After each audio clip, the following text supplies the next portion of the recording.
Bonjour, aujourd'hui nous allons vous présenter le vivre ensemble.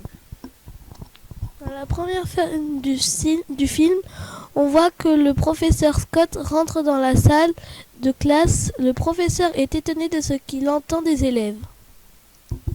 Mais on voit bien que Félix Hartung veut faire un personnage assez intelligent par rapport aux autres. Félix accuse Just d'avoir coupé le bâton avec une scie, mais Just se défend en disant que ceci est faux. Nous voyons bien que ceci est de la discrimination. Dans la deuxième scène, nous voyons le professeur Bosch taper les doigts de Just car il croit plus Félix que Just.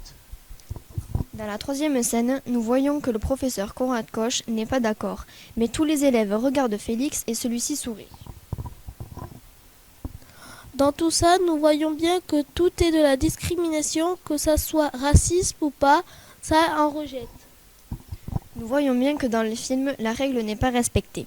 Ensuite, nous allons vous lire des questions Que moi-même et ma camarade avons cherché et trouvé. Quel est le contraire du vivre ensemble? Le contraire du vivre ensemble, c'est l'exclusion, la discrimination, le racisme moral, physique ou social, pour le racisme et le sexisme. Quelles sont les formes du vivre ensemble?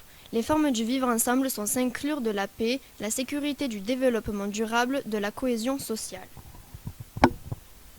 Pourquoi le vivre ensemble est-il difficile?